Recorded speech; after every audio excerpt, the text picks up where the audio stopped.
So, like, if you look at the Eiffel Tower piercing the Paris skyline, right? Or the Space Needle just looming over Seattle, you naturally assume they were built for eternity. Oh, for sure. Like the pyramids. Exactly, like Yeah. the Colosseum or something. You think, somebody drafted those blueprints wanting to anchor their city forever. Right, like a permanent defiant statement in stone and steel. Yeah, but then you dig into the source material for today's deep dive, and you realize the origin story of these iconic landmarks completely shatters that logic. It really does. Because we're actually looking at colossal monuments that were honestly meant to be torn down, like sold for scrap after just a few months. Yeah, they were literally just temporary pop-up tents. Right, giant pop-up tents for international trade shows. It is the absolute definition of accidental prominence. I mean, we build a temporary party venue, and then a century later, it's somehow the defining symbol of an entire nation. It's wild. So today,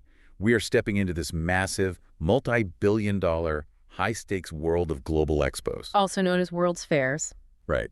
And we've got a huge stack of sources spanning centuries. So our mission today is to trace how these events morphed, going from these physical tech demos for the industrial age into massive nation branding exercises. Things that literally dictate global diplomacy today. Exactly. And we'll also uncover the architectural ghosts they leave hidden in plain sight in our cities. Because honestly, whether you realize it or not, you listening right now have almost certainly visited a city or walked through a public park. Or snapped a photo of a landmark. Yeah, a landmark that only exists because of a temporary, months-long World's Fair. And, to really grasp why cities would endure all this chaos, the massive construction, the disruption, we have to look at the original motivation. Right. And the origin point in the sources is actually much earlier than the famous Victorian fairs most people picture. Yeah, I was genuinely shocked by this when I was reading through.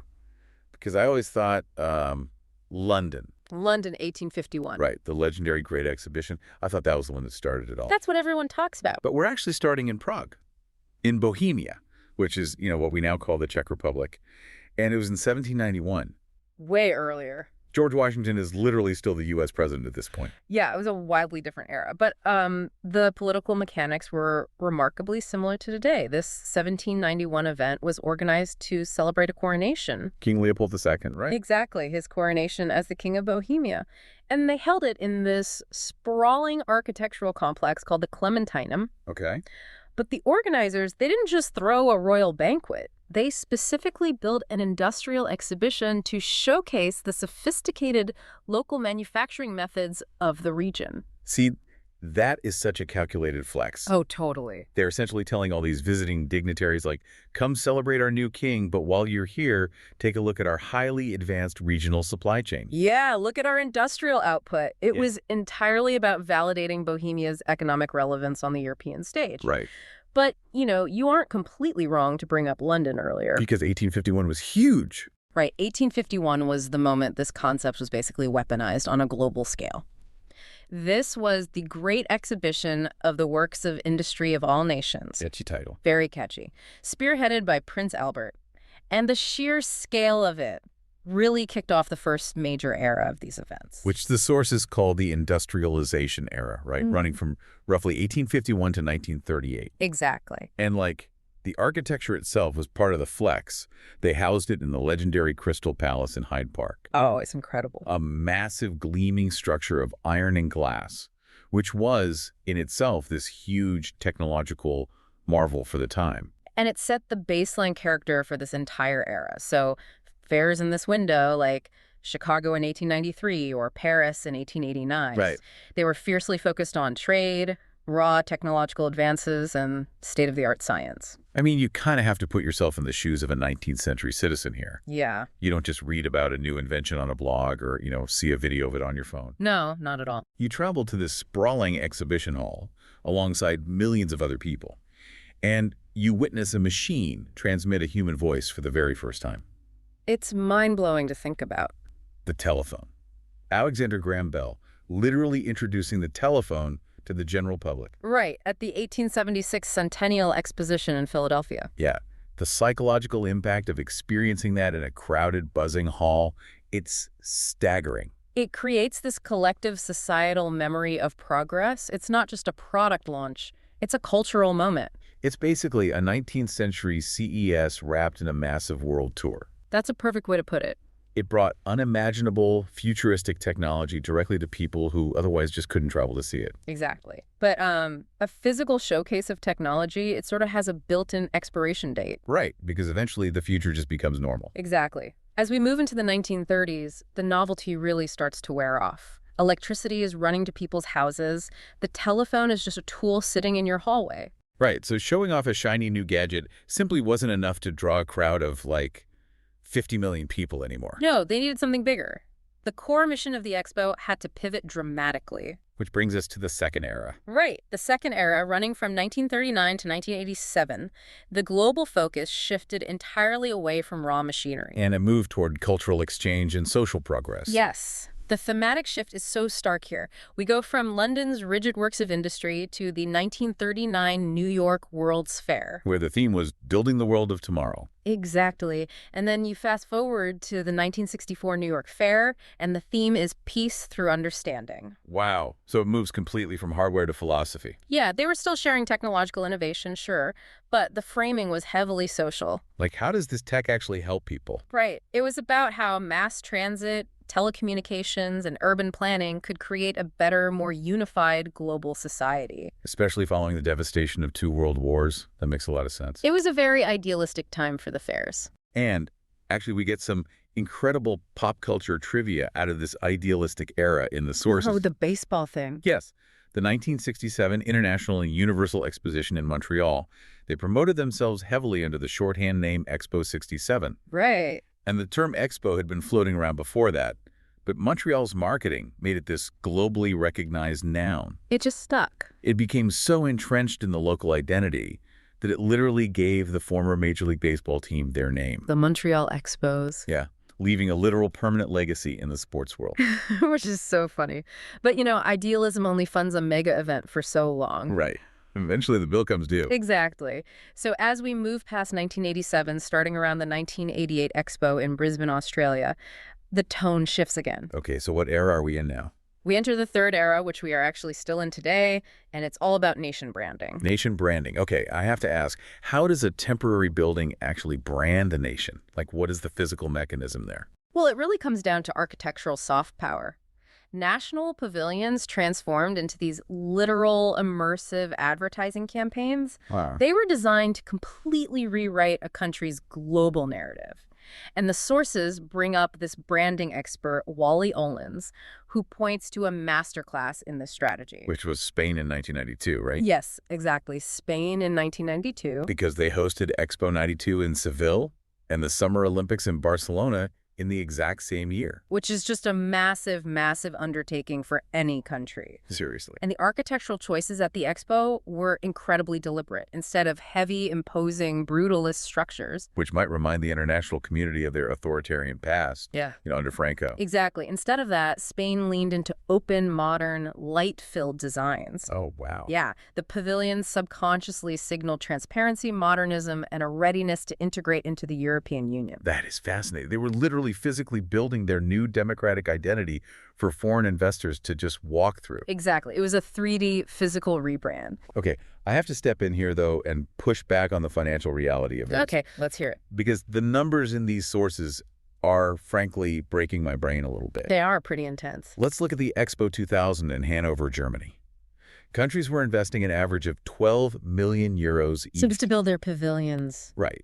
And some spent exponentially more than that. So my question is a temporary open concept glass building really worth tens of millions of taxpayer dollars just for like a good PR vibe?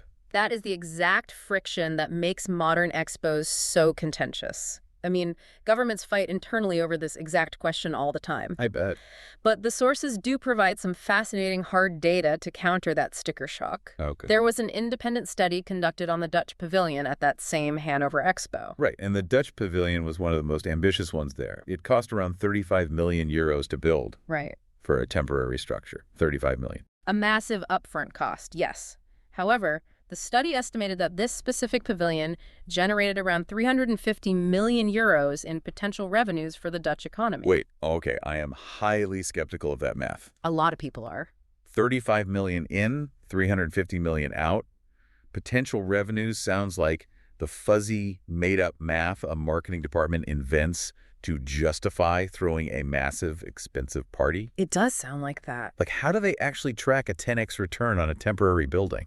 Well, it isn't just about selling tickets to tourists at the door, right? The pavilion acts as this high-stakes diplomatic VIP lounge. Oh, okay. While the public is walking through the art exhibits downstairs, trade delegations are upstairs in the private rooms. Ah, the real business is happening behind closed doors. Exactly.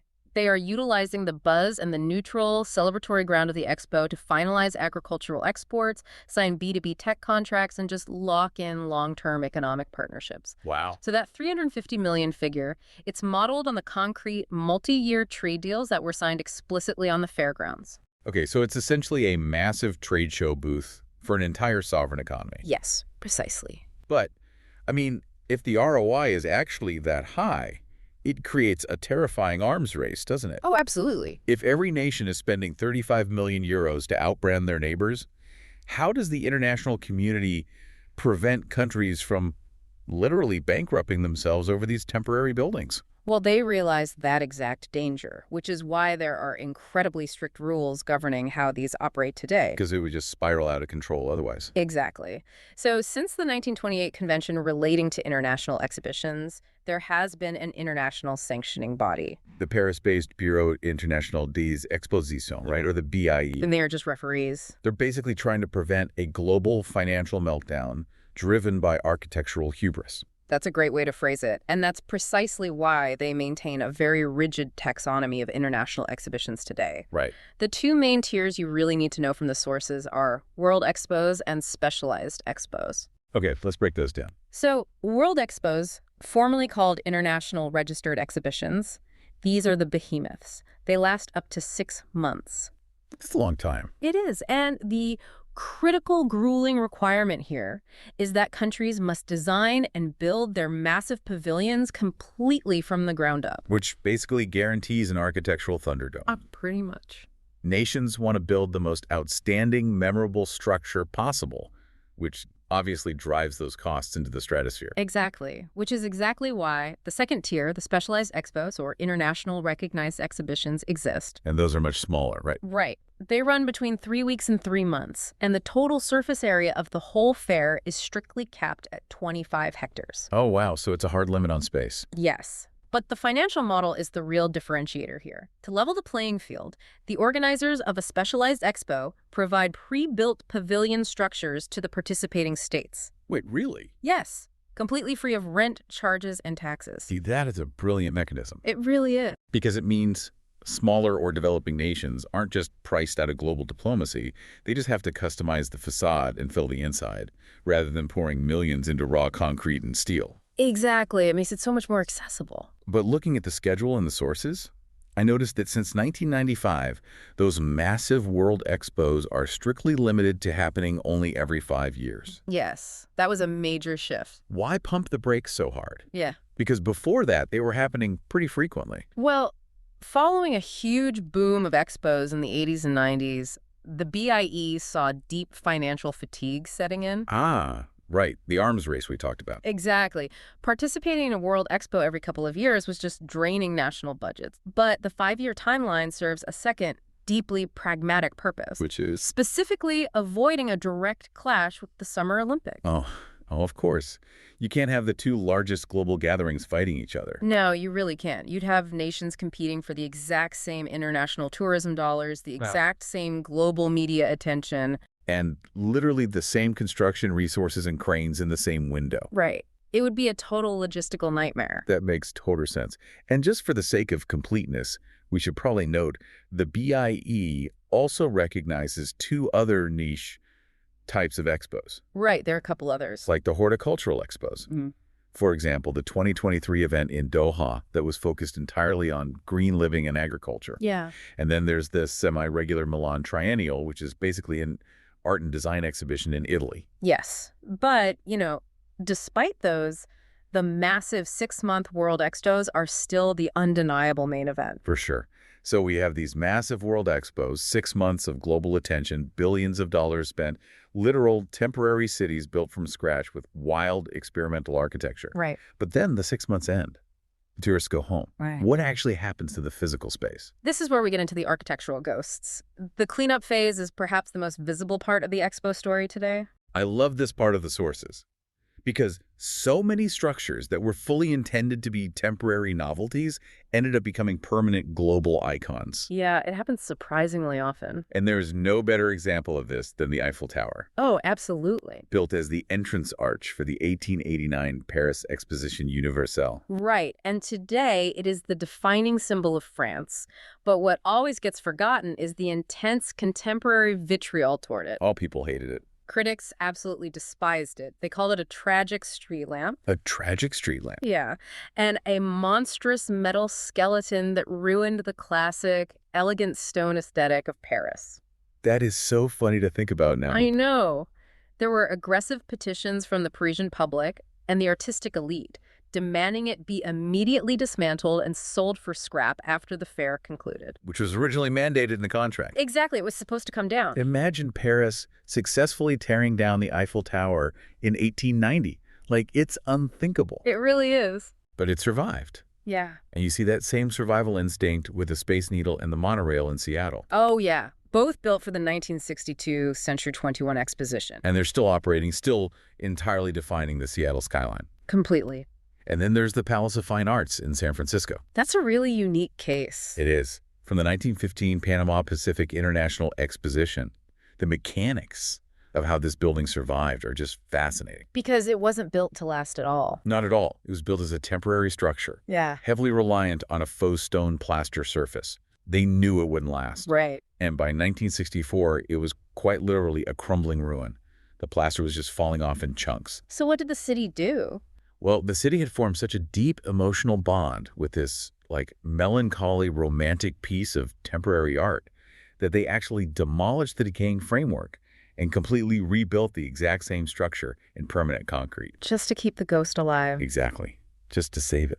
It perfectly illustrates how a city's identity can anchor itself to a fleeting event. But, it's not just single monuments that stick around. Right. Entire sprawling sites get radically repurposed. Like in New Orleans, the main pavilions of the 1984 World's Fair were heavily retrofitted. And converted into the Ernest N. Morial Convention Center. Right, which tragically became globally famous decades later as a shelter of last resort during Hurricane Katrina. Yeah. The physical footprint of that expo served a completely different, desperate civic need. It's a heavy legacy. It is. Or, on a different note, look at the 2010 Expo in Shanghai. Okay, what happened there? The China Pavilion from that fair was this imposing, massive red structure, the largest display in the history of the event, actually. Wow. And after the fair, rather than tearing it down, they repurposed the cavernous interior to create the China Art Museum. Oh, really? Yeah, which is currently the largest art museum in Asia. That's a great use of the space. But, if a host city doesn't want to keep a building, they don't always demolish it either. Right, there's a third option. The sources outline this bizarre logistical phenomenon where they literally pack up whole buildings and ship them across the globe. The logistics of pavilion relocation are just mind-bending. Take the Belgium Pavilion from the 1939 New York World's Fair. Okay. After the fair closed, they painstakingly dismantled the architecture, transported it down the coast, and relocated it to Virginia University in Richmond, Virginia. Wait, really? Yeah, where it became a functional part of the campus. You're just casually moving a piece of an international mega event to a college campus in Virginia? That is wild. It is, but I think the most emotionally impactful example of relocation comes from the 2015 Expo in Milan. Oh, the Save the Children Pavilion. Yes, the Save the Children Italy Pavilion. It was built using simple, sustainable materials, and after the expo, it was taken down, shipped across the Mediterranean, and completely rebuilt in Lebanon, Wow. where it now serves as a functioning school for Syrian refugee children. That is just incredible. That perfectly bridges the gap, I think. Oh, you mean? Well, it takes the multi-million-dollar PR budget of a World's Fair, and it redirects that physical output into a permanent, deeply meaningful humanitarian legacy. It's a brilliant secondary use of the architecture, for sure. Okay, before we wrap up these legacies, though, we absolutely have to talk about the Walt Disney connection. Oh, we can't skip Disney. Because Disney treated the 1964 New York World's Fair as basically a massive corporate testing ground. He essentially used the massive crowds of the expo to beta test his engineering. Right. Walt Disney's Wed Enterprises was contracted to create several exhibits and rides for corporate pavilions at that fair. They built It's a Small World for the UNICEF Pavilion, Right. and Great Moments with Mr. Lincoln for the state of Illinois. Mm. And they used the fair to test the crowd flow, the animatronics, the water systems. Well, logistics. Yeah.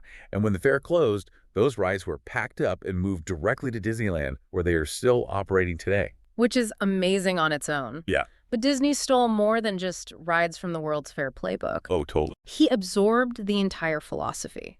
The very concept of a permanent, centralized showcase of global culture and technology, that was the seed that eventually became Disney's EP theme park in Florida. Right.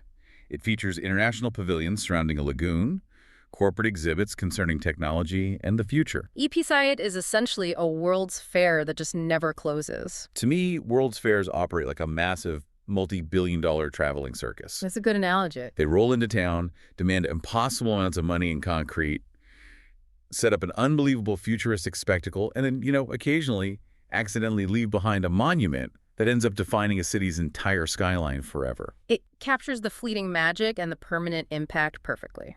So, as we wrap up this journey today, we've seen how these events evolved in scale and ambition. Massively. From showcasing bohemian manufacturing techniques to regional lords in 1791, to debuting the telephone to a stunned public. So literally giving us Major League Baseball team names. Right. And leaving behind architectural wonders from the Eiffel Tower to the Space Needle. And I think the key takeaway for you, listening right now, is that history isn't just trapped in textbooks or Wikipedia articles. Not at all. It's alive in the public parks, the convention centers, and the skylines all around you.